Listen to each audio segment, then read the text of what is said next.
Welcome back, everyone. In this lecture, we're going to be talking about cost functions, which is going to allow us to measure how far off we are in the output predictions of our neural network. And then we'll talk about gradient descent, which is going to help us minimize that cost or minimize that error. So often cost functions, you also hear them labeled as loss functions or error functions. So we're going to talk about all that, a really interesting topic here. And it really fundamentally is going to help us understand better how the neural network will actually learn. So we already understand that neural networks, they take in inputs in that first layer, then they multiply them by weights and then add biases to them, and then maybe that gets passed on through an activation function like the sigmoid function or the rectified linear unit, and then that ends up going into another layer, and then you add another set of weights and biases, and so on, all the way to that last output layer. So that last output layer, we can maybe call that or refer to it as y hat. That's essentially the model's estimation of what it predicts the label to be. And so we have two main questions. After the network creates that prediction, how do we actually evaluate it against the true label? And then after the evaluation, how can we update the network's weights and biases? So really what we're going to focus on this lecture is how do we evaluate how far off our prediction is. For updating the network's weights and biases, we'll have to learn about backpropagation, which is coming up in a future lecture. So right now let's focus on that first question. So what we need to do is we need to take the estimated outputs of the network and then compare them to the real values of the label. And keep in mind, what I'm referring to right now is happening during the training or fitting portion of the supervised learning process. So right now what we're doing is we're using just the training data set. That way we can go back and update our weights and biases. During the test set, we're not really updating weights and biases. Instead, we're just, again, evaluating overall on the entire data set, how does our neural network perform? Right now, we're doing these small evaluations on these training batches in order to actually then go back and update weights and biases in our network. So keep that in mind. Okay, so in order to actually compare our neural network's output to the true value, we're going to be using what's known as a cost function. And this is also often referred to as a loss function or error function. Essentially, it's just something that measures how far off you are from the true value based off your prediction. And one important caveat is it should be an average. That way it can output a single value. Then you can keep track of that loss or cost during training to monitor network performance. So hopefully during each epoch of training, your loss or cost goes down, down, down until you kind of like converge to a minimum cost value. So what we're going to do here is I want to introduce a couple of variables. We're going to be using y to represent the true value, and then we'll be using a to represent the neuron's prediction. So in terms of weights and biases, what we have here is, recall, we set z to be a representation of weights times x plus b. And then we pass that z into an activation function, such as a sigmoid function, so that z passed into the sigmoid is then equal to a. So all I'm trying to say here is that A represents kind of that final output of a neuron, which takes into account what the activation function was, and that also then takes into account Z, which in turn takes into account W, which are the weights and the biases. So A, just keep that in mind, holds a lot of information. It holds information about the activation function, the weights, and the biases. So probably the most common cost function you'll see is known as the quadratic cost function. And if you've done any machine learning, this probably looks really familiar to you because it looks like root mean squared error, which is kind of essentially what it is. Here it's just notated for multidimensional data. So all we're doing here is at the end of the day, we're calculating the difference between the real values. Here we label it y of x. So if you have some x input, we specify y as the true function. So that would be the true value. And then we're subtracting our predicted values. So here we have a of l of x. And keep in mind that a of l, that notation just signifies that that is the activation function output of the L layer, where L is your last layer, which means the layer before that in the network is L minus 1, then the layer before that is L minus 2, and so on.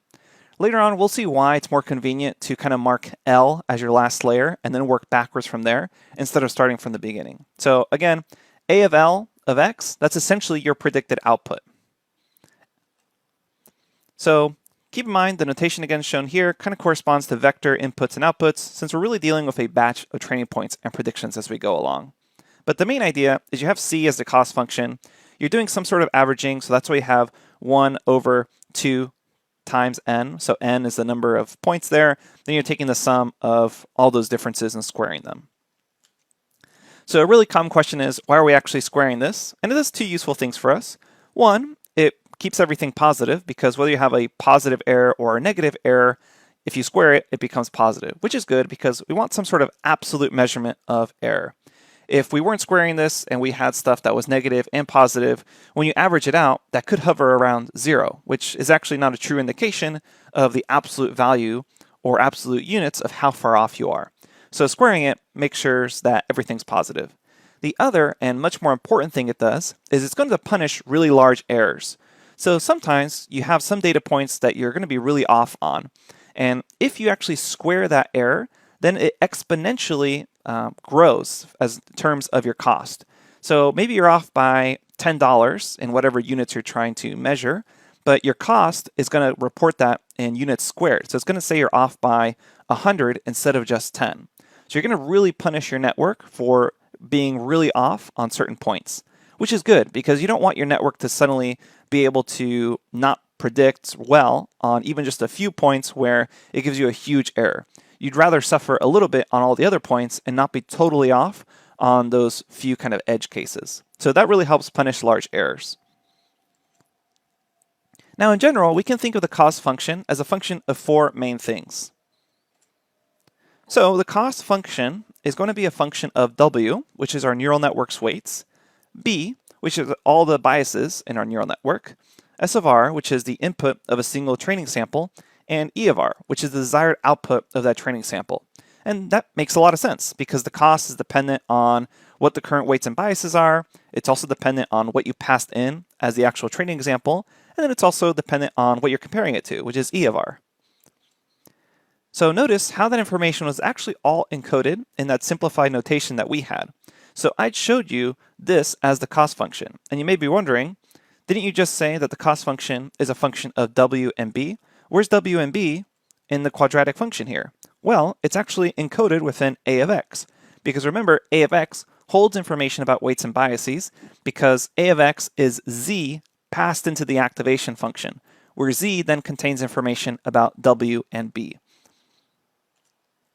Okay, so this means that if we have a huge network, we can expect the actual cost function to be really quite complex, with a huge vector or tensor of weights and another huge tensor of biases. So for example, if we were just to take a small network and start labeling every weight and every bias and every output as kind of the output of the activation function, which is A, you can see all the parameters labeled here. It can get really complicated really fast. And this is a really small network. There's only kind of 4 layers here, 2 hidden layers, and those hidden layers aren't even that big. But you can see here, if we start notating everything, it can become quite complex. You already have quite a large matrices of weights and biases. So how do we actually calculate this? How do we calculate that cost function and then figure out how to minimize it? So in a real case, this means that we have some cost function C dependent on lots of weights. That cost function is going to depend on the weight of that first input, then weight a second one, weight on third one, all the way to W of n. And what we need to do is we need to figure out which particular weights lead us to the lowest cost. Because we want to go back here and figure out for all these weights, how do I change them to minimize my cost function at the very end? So for simplicity, and in just thinking about this, let's imagine that we're dealing with a really simple network that only has a single weight, essentially just one neuron. So what we want to do is we want to minimize our loss or cost, essentially our overall error. Which again, that means we need to figure out what value of W do we use that's going to result in the minimum of C of W. So here is our plotted out really simple cost function where it's a really simple network. It only contains one weight.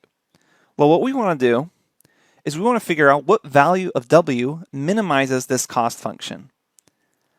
And while this is a really simple example, you can probably just tell that in order to minimize the cost function here, you can see that the minimum probably falls somewhere where that arrow is. So that's the weight that is going to minimize that cost function, which means that's probably the weight we want in the actual neuron or that input to the neuron, because that reduces the cost to its minimum. Now, students of calculus know what we could do is we could just take the derivative of this cost function and then solve for 0. But recall, our real cost function is going to be super complex, and it's not going to be one-dimensional, two-dimensional, or even three-dimensional. If you take a look back at that network, it's going to be as many dimensions as there are W, and that's not even something I can actually plot. So again, it's going to be n-dimensional, which means taking that derivative and setting it equal to 0 is actually not going to be, you're not going to be able to calculate that without spending kind of 1,000 years of computational time. So our networks, especially when we build out really large networks, are going to have thousands of weights to them, hundreds of weights. We're not going to be able to take that derivative. So instead, what we need to do is a stochastic process. So what we can do is we can use gradient descent to solve this sort of problem. So let's again go back to this kind of simplified version of our network where we just have one weight and see how gradient descent would work on this simple example, and then we can easily expand it to more complex examples. So what we do is we just start off at one point on this cost function. And again, what we're searching for here is that W value that minimizes this cost function. So what we do is we calculate the slope at one point, and then we move in the downward direction of the slope. And you keep repeating this process until eventually you're going to converge to 0, indicating a minimum. So what we could have done is, keep in mind, we could have changed our step size to find the next point. So here we kind of took equal step sizes. And if you take smaller step sizes, it takes longer to find the minimum. If you take larger step sizes, you'll go faster, but what happens is you risk overshooting the minimum.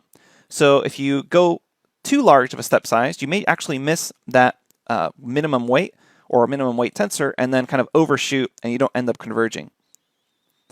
So that step size is known as the learning rate. So if you ever see in neural networks that they're editing the learning rate, what they're really doing here is they're editing how fast they're going to try to find that minimum weights value. And it works the same for biases. You're finding those minimum weights, really the values of the weights and biases that minimize that cost function. Now in those previous examples, something you should know is that the learning rate was constant. That is to say, each step size was equal. So regardless of which one we're actually looking at, such as the smaller step sizes or the larger step sizes, the actual step is equal for all of these. Now, we can actually be a little clever and adapt our step size as we go along. You can imagine that since you're starting off kind of in a random position in this n-dimensional space of possible weights and biases, if you start with larger steps, what you can do is you can then go smaller and smaller in your step size as that gradient or that slope gets closer to 0. And this is known as adaptive gradient descent. Depending on that gradient you get back, you're going to adapt your step size. So in 2015, Kingma and Ba published their paper called ATOM, a method for stochastic optimization. And ATOM is a much more efficient way of searching for these minimums. So you're going to see us actually kind of sometimes state ATOM as our optimizer during the code. So keep that in mind. If you ever see ATOM, all we're really referring to is this optimized way of performing this gradient descent, where we have kind of this adaptive step size. So we kind of start off large, and then depending on where we are, we maybe go smaller and smaller. So you kind of get the best of both worlds. You get to use the larger step sizes and kind of speed up finding that minimum. But then as you get closer and closer to it and you don't want to overshoot, you can go with smaller step sizes. So you can actually then compare ATOM versus other gradient descent algorithms. And here it's showing you the training cost versus iterations over the entire data set. And you can see ATOM here is outperforming these other adaptive gradient descent algorithms. So all the ones listed here that are not ATOM, they're also actually adaptive gradient descents. However, ATOM performs better than all of these. So what we're going to be doing is we'll be using ATOM since it's really quite common to use it for neural networks. So if you ever see that, all we're doing here is we're kind of saying, okay, optimize the way we find this minimum. Now realistically, we were showing you that illustration of gradient descent on just a single W. So that was kind of one-dimensional W. What we're really doing is we're calculating gradient descent in an n-dimensional space for all our weights. Here you can see calculating gradient descent in a two-dimensional plane, including the weights and the bias. realistically, I'm not even going to be able to illustrate the n-dimensional space because it's going to be n dimensions of tens or hundreds of weights and biases. So there's really no way we can illustrate that for you, which is why we simplify it down to kind of a single weight. You can understand what gradient descent is doing, and then what we're actually doing, or what the computer will be doing for us, is doing the same sort of calculations, but on an n-dimensional space that we can't really realistically illustrate for you. So when dealing with these n-dimensional vectors, otherwise known as tensors, the notation changes from derivative to gradient. So that's why you've heard me say gradient a couple of times instead of the term derivative. So when we're dealing with n dimensions, instead of saying the derivative, then actually the correct term becomes gradient. And so that means we calculate the gradient of the cost function with respect to all these weights. So if you see that upside down triangle, that's essentially kind of the way you notate gradient instead of just saying derivative. Now, before we finish up and wrap up this lecture on loss or cost functions and gradient descent, I want to quickly mention that for classification problems, instead of using the quadratic cost function, what we end up often using is the cross-entropy loss function. And what's nice about this cross-entropy loss function is that basically what it does, it assumes that your model predicts a probability distribution for each class. So maybe it has a distribution for class 1, class 2, class 3, and so on.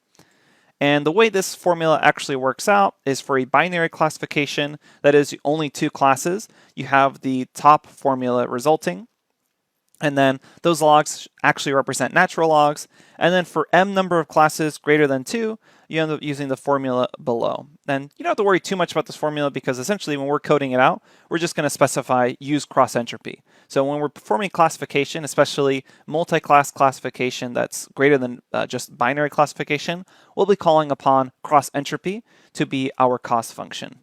Okay, so just keep that in mind. If you ever see us coding and we specify cross-entropy, these are the actual formulas we're specifying the computer to use in order to figure out a probability distribution for each of those classes. So as a quick review, we talked about cost functions, we talked about gradient descent, we talked about the fact that there's different optimizers like the atom optimizer, and then we also talked about quadratic cost and cross-entropy. So far, we understand how networks take an input, affect that input with weights and biases and activation functions to produce an estimated output. Then we learned how to evaluate that output against the true labels. The last thing we need to do in our theory discussions is the following question. Once we actually get that cost or loss value, we understand how far off we are. We still haven't really talked about how we go back and adjust all those weights and biases. That's still kind of this magical thing. And that magical thing, in just a second, will no longer be so magical. Instead, it'll be mathematical. And it's called back propagation. You essentially propagate backwards through your network and then update all those weights and biases. So that's exactly what we're going to cover in the next lecture. I'll see you there.